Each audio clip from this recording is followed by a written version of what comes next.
Bonjour, c'est Damien. On se retrouve pour un nouveau thème, guidance et voyance. Alors je rappelle que je fais une lecture de chacun des chapitres du livre Le chemin spirituel, un livre que j'ai écrit. Pour une meilleure compréhension, je vous invite à écouter le premier audio, L'ego, qui est le premier chapitre du livre. Je vais commencer la lecture et comme d'habitude, je vous souhaite une bonne écoute.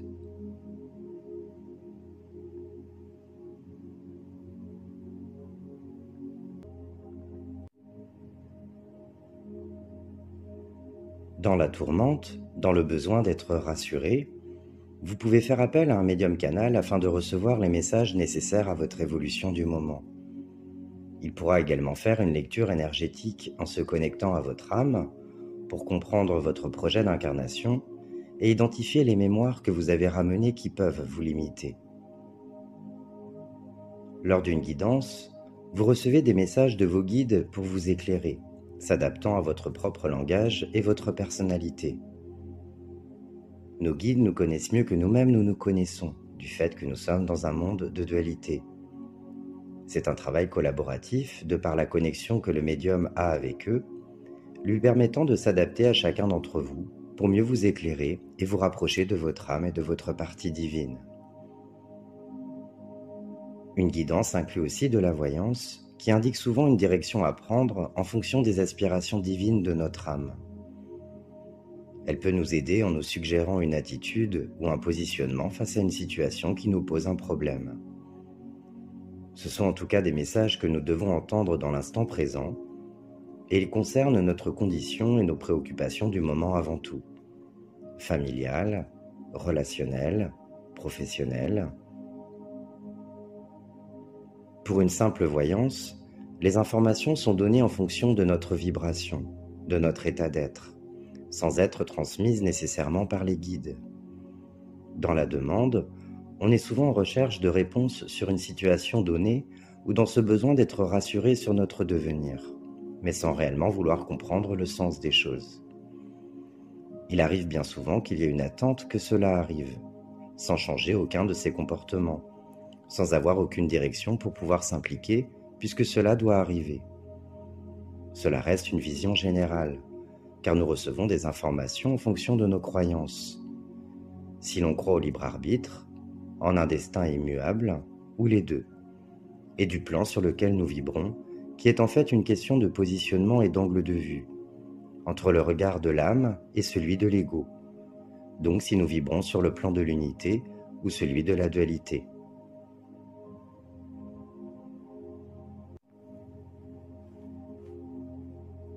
Pour une guidance, c'est différent, car même si nous sommes enfermés dans notre prison mentale au moment de la demande, elle nous permet justement de modifier nos formes de pensée, nos comportements et nos croyances.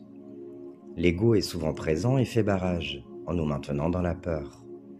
Il peut nous détourner de notre chemin, celui en résonance avec lequel nous sommes profondément. Nos guides nous invitent à dépasser notre dualité intérieure pour nous rapprocher de notre être véritable, et à ouvrir notre cœur pour avancer en fonction des aspirations divines de notre âme. Cela passe par une modification dans notre conscience. C'est ce travail qui est effectué lors d'une guidance. Nos guides sont là pour aider à mieux comprendre ce que nous traversons. Nous recevons toutes les informations pour nous éclairer et nous rapprocher de notre lumière. Lors d'une guidance, l'important est de toujours conscientiser les informations qui nous sont données pour ensuite nous positionner en conscience et faire le travail qui nous permettra de mieux avancer sur notre chemin de vie. Nous recevons en fait les clés pour nous permettre d'avancer en totale autonomie et pour faire en sorte que ce ne soit pas l'ego qui dirige la conscience de l'âme. Le rôle du médium canal est aussi d'aider en travaillant sur les blessures liées aux expériences dans cette vie, donc sur la guérison de l'enfant intérieur. Rejet, abandon, humiliation, trahison, jugement, peur. Ces blessures sont très souvent en lien avec les mémoires que nous portons en notre âme. Il est alors question d'une lecture énergétique de l'âme afin d'en révéler les failles, les mémoires douloureuses qui peuvent nous limiter et aussi tout son potentiel. Elle va donc mettre en lumière nos parts d'ombre liées à notre parcours d'âme, afin de les conscientiser, pour ensuite faire le travail nécessaire et nous libérer. Toutes les informations que nous recevons viennent valider ce que nous ressentons déjà au fond de nous, et va donc nous faire prendre conscience de nos blocages et de nos potentialités. Une guidance permet simplement de faire entendre la voix de notre âme, de revenir à la source de nos blocages pour mieux nous en libérer, et ainsi être plus alignés avec notre être véritable et notre partie divine. Chaque médium travaille différemment, aide et transmet dans sa résonance, aussi en fonction de ses capacités. Tout ce que je vous dis sur le fonctionnement d'une guidance n'est donc que ma vision. Je vous fais part de la mienne en fonction de mes échanges et du travail effectué avec mes consultants.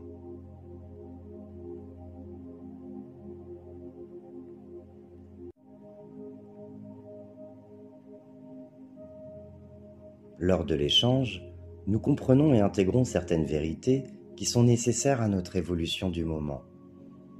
Tout est en perpétuel mouvement, donc ce que nous recevons aujourd'hui ne sera plus la vérité de demain, car nous aurons évolué. La vie est un apprentissage qui nous permet de découvrir nos savoirs, de les partager, puis d'en découvrir de nouveaux, et ainsi de suite. Rien n'est jamais figé, le savoir évolue au fil des expériences. Nos guides savent que pour suivre notre chemin, nous ne devons pas nous enfermer dans nos propres croyances qui peuvent devenir limitantes, mais aussi dans des acquis et des vérités. C'est pourquoi ils nous disent ce que nous sommes à même de pouvoir conscientiser au moment de l'échange pour continuer d'avancer. Nous recevons les clés nécessaires pour déverrouiller les portes qui peuvent nous empêcher d'avancer plus sereinement, et aussi celles nous permettant d'ouvrir la voie de notre âme pour développer nos aspirations. Ils nous donnent la direction en fonction de là où nous en sommes dans notre évolution et peuvent aussi nous donner des éléments d'information sur nos savoirs, sur nos potentialités, nos capacités que nous pouvons développer ici et maintenant et dans l'avenir. Tout se fait en son temps. C'est à nous de garder en mémoire ce qui nous est transmis et d'utiliser les clés pour ouvrir les portes au bon moment, quand on le ressent. Un bon médium canal saura vous l'expliquer et peut aussi répondre à vos questions de voyance, celles qui sont basées sur ce qui vous attend dans l'avenir. Il peut vous donner des réponses en fonction de ce qu'il ressent et reçoit à travers les guides, des cartes, un pendule, mais il saura vous recadrer et vous aligner si nécessaire, si cela ne fait que nourrir votre mental. C'est pour moi le travail le plus important que doit effectuer un canal, celui de vous apprendre à vous détacher du mental pour vous rapprocher de votre âme et vous révéler à vous-même, sachant qu'il ne détient bien sûr aucune vérité sur le consultant. Il est tout simplement guidé, mais peut tout aussi bien se tromper et mal interpréter. C'est aussi à lui de faire preuve de discernement et d'accompagner, afin de mieux comprendre ce que le consultant vit pour qu'il puisse devenir réellement créateur.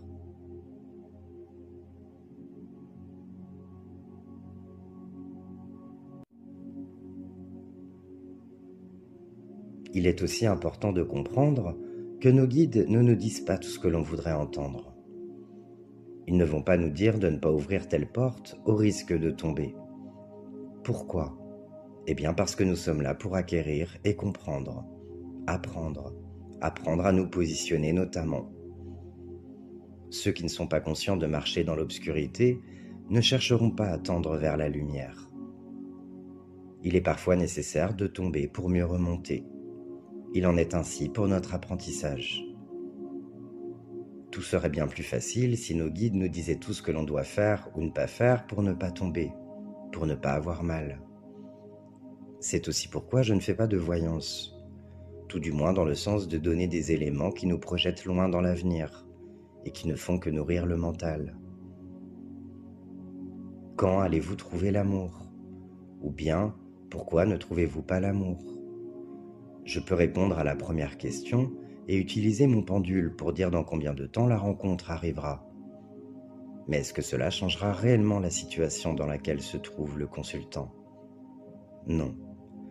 Je ne détiens en plus aucune vérité. Il arrive parfois que nous recevions des messages quant à une future rencontre, car le consultant a besoin de l'entendre et d'être rassuré. Nos guides le savent et peuvent nous donner des éléments d'information pour nous dire qu'une porte s'ouvrira. Mais le besoin de tout savoir masque souvent une peur profonde et nous éloigne de l'instant présent. De plus, une voyance ne révèle rien sur le potentiel en notre âme. Elle nous maintient dans nos croyances, dans nos pensées limitantes, et il n'y a pas réellement de prise de conscience, de travail d'introspection et de libération qui nous permettent de trouver une certaine liberté. La différence est surtout là, et elle est essentielle. La guidance nous révèle. Elle nous amène aussi sur le terrain de la réflexion, de la remise en question, afin de mettre en lumière nos mécanismes inconscients. Ce n'est qu'à partir de là qu'ils peuvent être transmutés et que l'on peut aspirer à un avenir plus radieux.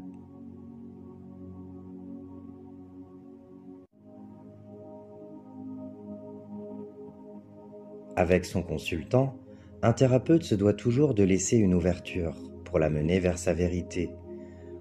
Je n'aime pas les « il faut, tu dois », mais la meilleure façon d'aider quelqu'un n'est pas de lui imposer quoi que ce soit, simplement de l'aider à se révéler dans sa vérité, à se rencontrer soi.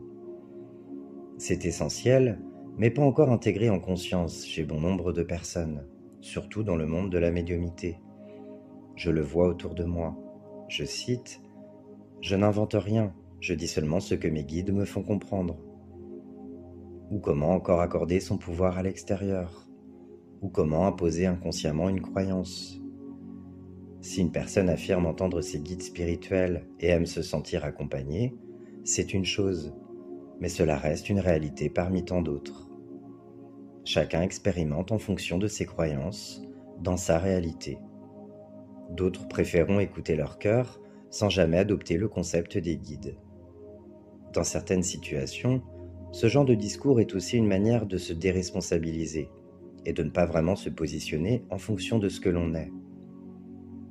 Beaucoup accordent plus de pouvoir aux guides qu'à eux-mêmes, imposent certaines vérités sous prétexte que leur guide leur a dit que.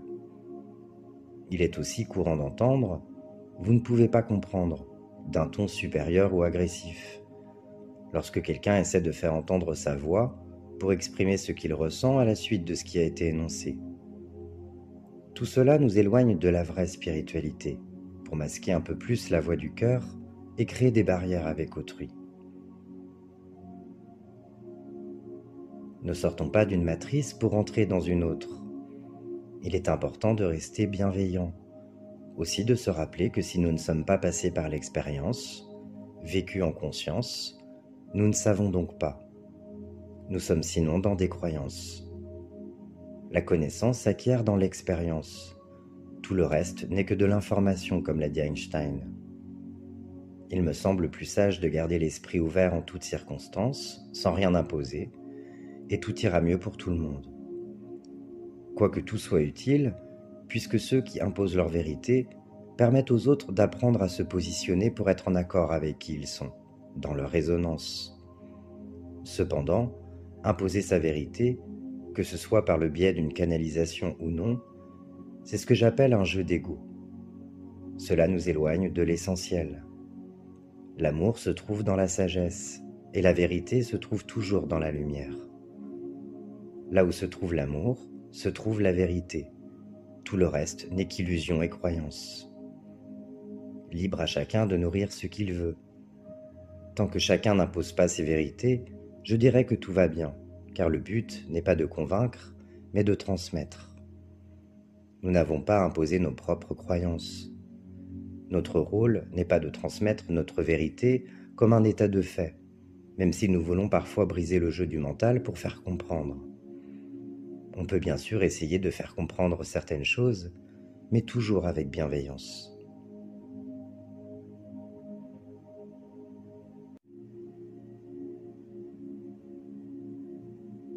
Vous pouvez écouter les conseils, demander de l'aide, mais ne laissez jamais personne penser pour vous ou vous faire croire que vous avez besoin de lui pour avancer. Pour ma part, Je n'aime pas qu'on vienne m'imposer quoi que ce soit, si je sens que ce n'est pas porteur, mais une question d'ego. Si un médium vous impose sa vérité parce qu'il sent que vous ne voulez pas entendre, prenez du recul. Libre à chacun de s'exprimer, mais ce genre de posture ne résonne pas en moi. Il y a des vérités qui ne veulent parfois pas être entendues, certes, mais il faut laisser la liberté à l'autre de vivre dans sa croyance. Cela lui appartient, et l'information transmise lui parlera peut-être plus tard. Nous sommes tous uniques et prenons conscience des choses à des moments différents, et par le biais de façons qui nous sont propres. Chacun met une pierre pour construire l'édifice. La différence est une richesse, et c'est par cette richesse que l'on avance et trouve son propre chemin vers le bonheur et la liberté. Il faut donc voir ce type de situation comme un enseignement. Il n'y a pas à jeter la pierre à qui impose quoi que ce soit, mais à laisser de côté si nécessaire, en faisant confiance à ce qui résonne en soi.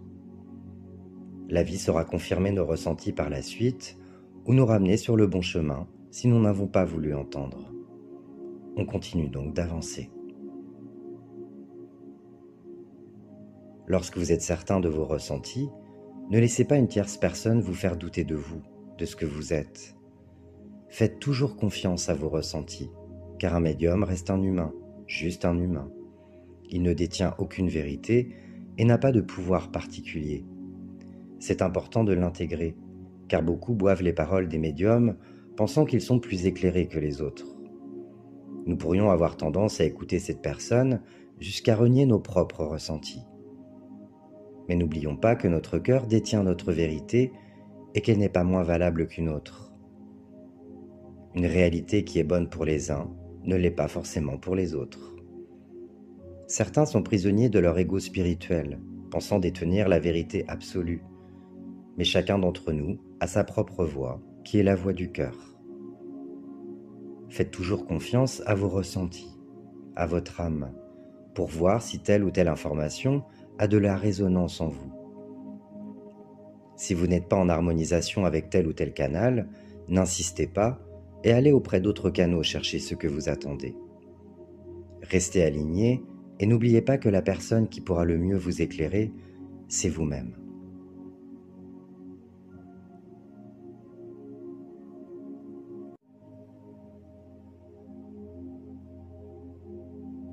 Lors d'un échange ou en lisant une canalisation, si vous sentez un trouble dans votre corps, une sensation désagréable, c'est soit votre ego qui résiste au changement qu'implique l'énergie, le message que vous recevez, ou que celui-ci est faux. S'il ne vous semble donc pas bienveillant et authentique, alors mettez-le de côté.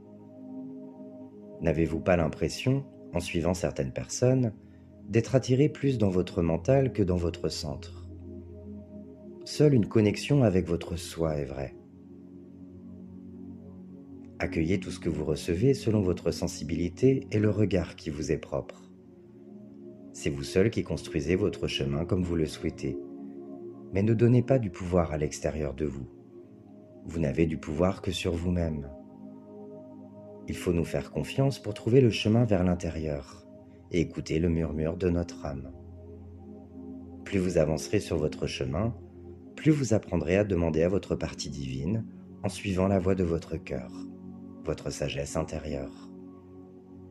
La source divine est en nous et est le meilleur guide qui soit. Il ne tient qu'à nous d'en être conscients, de la percevoir et de la ressentir. Elle est à notre service pour nous réconforter et nous inspirer à faire ce que nous voulons réellement. C'est la voix de l'amour qui vient de l'intérieur et qui s'exprime en nous avec tant de douceur et de légèreté que nous ne l'entendons parfois même pas. Le cœur de la vie est léger et aussi simple que cela.